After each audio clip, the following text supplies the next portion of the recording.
Hello everyone. Today we're gonna be discussing about the supply. Okay, so we try to look at the factors affecting supply and how the supply will change uh, based on different economic variables. Okay, so let me pull out my slide for now.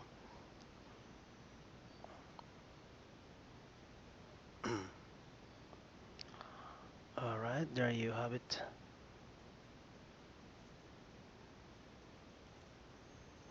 Okay, so here's the slide. So we have the slideshow. All right, so there you have it. So we have supply.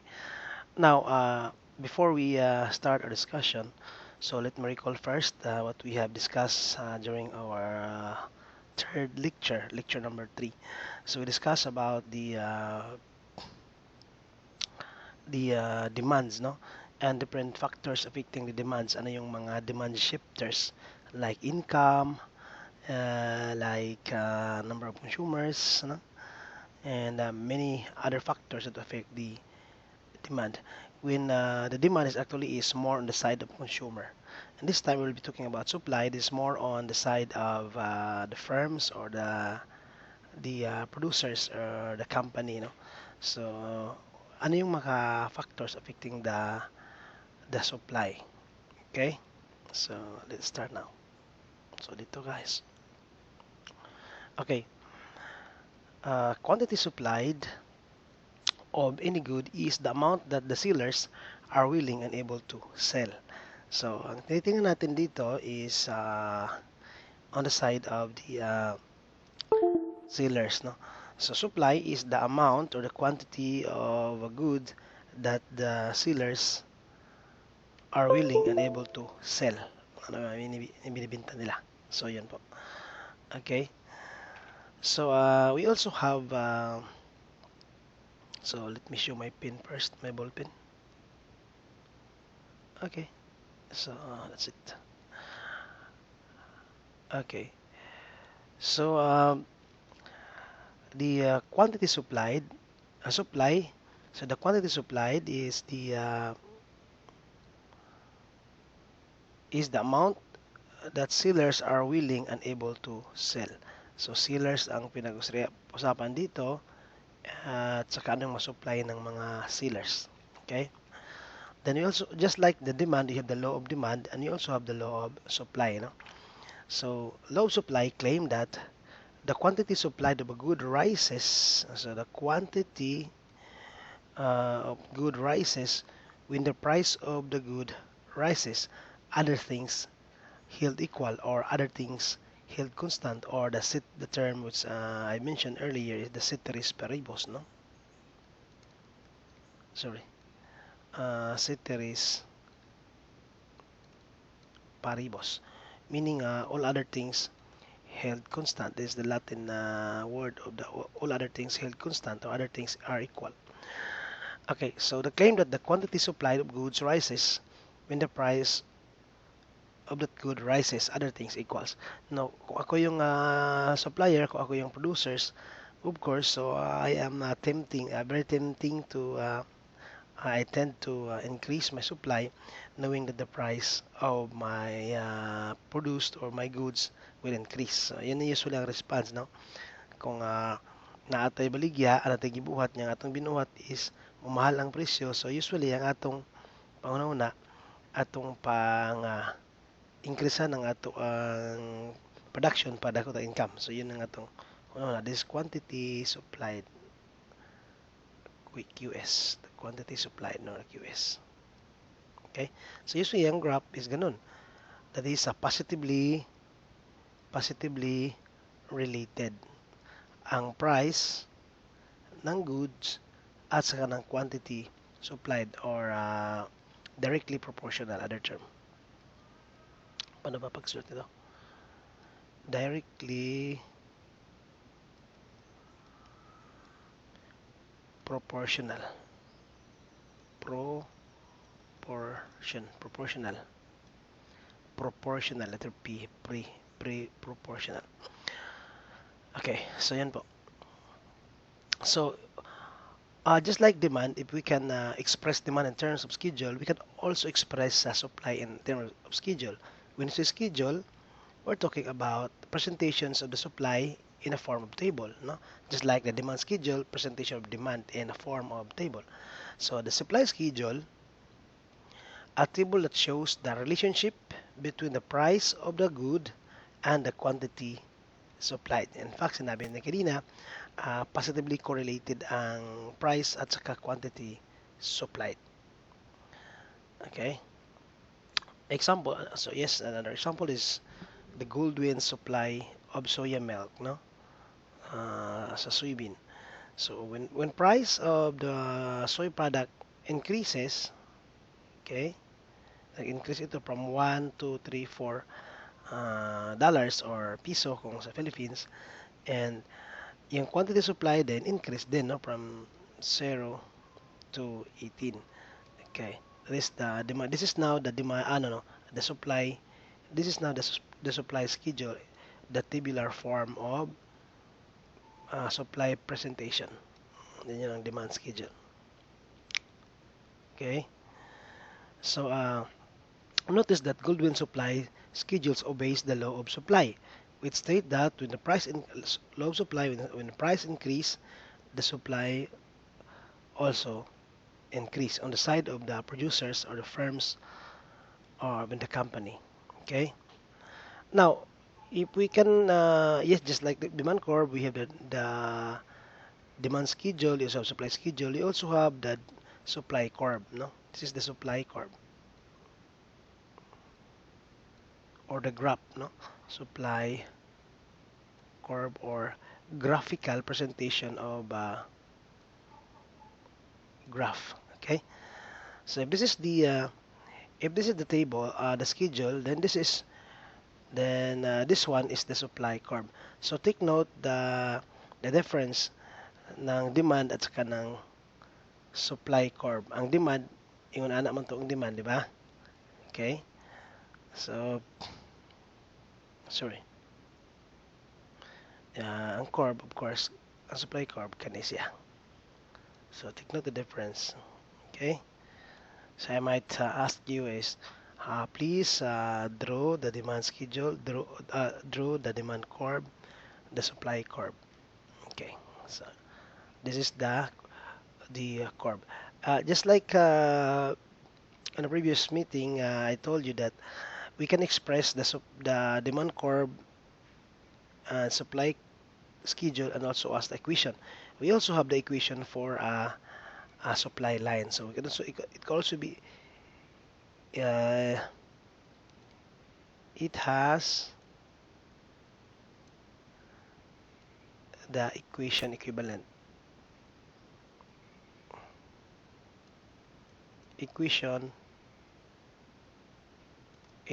So mayroon tayong equation ng line, no? Because mayroong equation of the line kasi line ito eh. So we can express now supply in terms of supply schedule and supply curve and also in supply equation.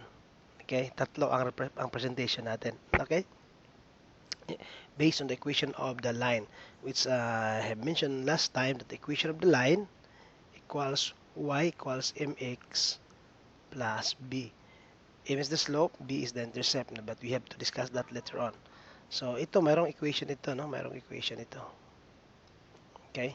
Equation of the supply curve, meron. So market supply versus individual supply. So mayroon tayo, no? So the quantity supplied in the market is the sum of the quantity supplied by all sellers at its price. No? So kung mayroon tayong individual supply ng farmers, individual supply ng firms, ng industries, pag pinagsama natin yan, is sum. So mayroon tayong market supply. Okay? So suppose Goodwin and Jitters are the only two sellers, are the only suppliers in this market. So quantity supplied, Q is equal to quantity supplied. So ganito.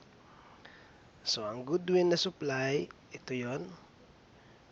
Based on the price, alam natin pag mag-increase yung price, mag-increase ding mga supply, increase din no ang i-supply nila. Also Jitters also increase ang supply with increasing price.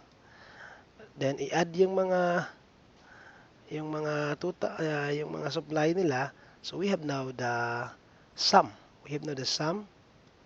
This one is the sum, no? So we have just to add this one equals 5, no? 6 plus 4 equals 10. So this is now the market supply. So in a larger sense, in volume, in bulk, pag pinagsama. Okay? So just like demand, we have the demand shifters. We also have the supply shifters. Okay? Uh, what makes this curve to shift to the right or shift to the left? So ano yung mga factors that will shift the demand curves? And one of that is the input prices. Okay? Kung ikaw ang kumpanya, ikaw ang producers, kung mabrato ang cost sa imong input, sa cost sa imong raw materials, so it expected that you have to increase your supply, no? So suppose that the price of soya, kung mo decrease po, no? Suppose that the price of soya falls, okay? At its price, the quantity of soya milk supplied will increase, no? By 5. Again, suppose the price of soya falls, okay? At its price, the quantity of soya milk supplied will increase by 5 in the subsequent. Again, suppose that the price of soya. So, ang ibig sabihin ng soya is the raw material to produce a soya milk. Okay? So, kung ikaw ang tigbuhat og soya milk, ang raw material mo soybean, kung mabrato ang soybean, mabrato ang inputs nimo, which is soybean, so it expected na daghan kag makumpra kay ni brato naman. For example, ang imong kwarta daghan nang mapalit nga soybean. So daghan mapalit ang soybean, so mudaghan ang imong production sa soya milk. Kaya ang soya milk derive man gikan sa soybean. So again, suppose that the price of the soya falls, at its price, the quantity of soya milk supplied will increase. In this example, by 5, no? Yan, look at that. So, okay. So, ganito, no? Suppose that the price of the soya falls, for example, ito yung price ng soya, no? Dati, ang price is sa tag 3, no? Diri nga portion, ang price ng soya is $3. Okay? Now, suppose that the price of soya is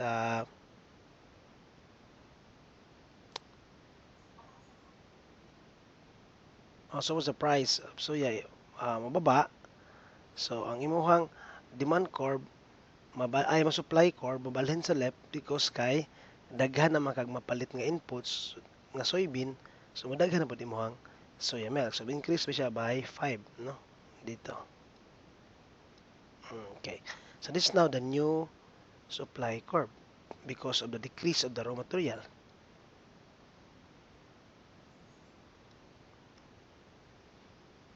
By virtue of the poles of decrease of price of soya as a raw material, as inputs, no? So, yan.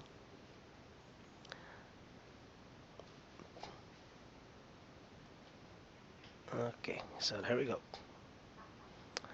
So, another supply shifters is the technology, no? So, kung high-tech na ta, so daghan tag mabuhat, dali na makaproduce doon kay high-tech na. Dati nagdaro ang kabaw nya karong bago is traktor na, so dali na lang ang production because of the technology, no? Ini the technology for that matter for as long as magamit nimo sa imong production, okay? So a cost-saving technology improvements has the same effect as the fall in input prices. Shift the supply curve to the right. Mabalhin ang supply curve padong sa tuo. Forward siya, di siya backward. Okay. So makatipid ka kung naa kay gamit kag technology, no. Dati mano karon makina, Dati dahil ka kinalang tao nya karon computerized na lang, so mas gamay ra ang imong cost of labor, cost of input. So because of that makatipid ka, makaproduce kag daghan. Na siya. So that it will shift, na technology will shift the supply curve. For example, ito yung dati mong supply curve dito, nya ni gamit kag technology, so mabalhin na mo ang curve diri nga side because of technology. So mudaghan siya, no? So forward, pero kung mo decrease ang imuhang production, so atras. Okay, this is now the price and quantity supplied. Okay, so another demand supply shifters, another supply curve shifters is the number of sellers. No, kung daghan kayo maligyaay sa market, particularly in a perfectly competitive market, kung daghan kayo sellers, so daghan produkto, so daghan supply. So ang supply din naman shift to the right. Okay, an increase in the number of sellers increases the quantity supplied at its price. So the curve will shift to the right. So ganun, pareho ipik sila sa technology, no? Okay, ganun. Dito yung supply curve, nya daghan ang number of sellers, so mabalhin ang imuhang curve to the right. Ano pa dong sa right?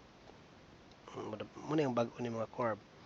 New supply curve because of sellers increase. Okay? So another supply curve shifters is expectation. Okay? Sa atong panlantaw sa future, no? Atong panlantaw sa maabot ng mga adlaw. So in general, sellers may adjust supply when their expectation of future prices change, no? So kung nahibalo ang ikaw nga producer, ikaw nga kumpanya, hibalo kasi nga mobrato imong produkto, so mo adjust ka sa imong gidaghanon sa i-produce, no? Kung nahibalo ka nga mahal, so mo adjust pug ka, no? Labi na sa mga goods that is not perishable. Pag sinabing goods, mga sinabing not perishable goods, katong dili-dali madaot. Sa mga perishables, kasagara katong mga agriculture goods, saging, no? Dali ra madaot. Pero kanang mga not perishable, kanang mga chinilas, mga ballpen, dili sila madaot. No? Okay.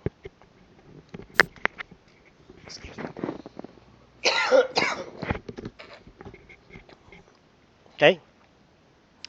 So, ikaw ang supplier, ibalo ka kung sa imong buhaton kung mauni ang mga panghitabo sa maabot ng mga adlaw. Okay? In summary, so we have different factors affecting the supply curve. So for example, the variable price, no, price as a factor. So ang price causes a movement along the supply curve. So dili siya maka-shift but ito yung supply curve. So kung mag-change ang price, so ang movement ng ating demands naalang siya along the ating supply, ang movement ng ating supply naalang sa supply curve. Dili ang curve mismo dili mo balhin, kundi magbalhin lang ang value along the supply curve. So ang price cannot shift the curve but change the quantity supplied along the supply curve. So yan nga, in summary, input prices, no, ang input price, kung brato ang mga presyo sa raw material sa input, so it will shift the curve to the right.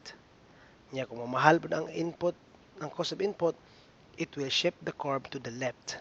Now, depende kung mamahal o mabrato ang mga cost sa inputs or raw material. Okay? Kung gamit kag technology, of course, mahimong efficient and effective ang imong production system. So it will shift the supply curve from to the right. No? Yan na siya. So, pareho na sila effect. Kung mudaghan ang number of sellers, also increase the supply curve and shift the curve to the right. Okay? Kung mag-increase ang input price, increase ang input price, ang supply curve shift to the left. Kung brato ang input price, the supply curve shift to the right. Okay? So, kung magamit ang technology, supply curve shift to the right. Kung walay technology, so shift to the left. Kung daghan ang number of sellers, supply curve shift to the right. Pero kung dili na manghawa ang mga sellers, supply curve shift to the left. Okay? And also affects the expectation in the future. Labi na sa mga price of the commodity. So that is all for the supply topics, and next meeting. So we will be discussing on the interactions of the demand and supply curve. So I hope you have understood all the concept that we have discussed on in relation to the supply curve. Now, again, when we talk about supply curve, think of yourself as the owner of the firm and owner of the industries or the production company. On the other side naman, kung demand, so think yourself as a consumer. Okay? So that's all for the supply curve. Thank you. Thank you so much. So see you on our next discussion. So bye bye.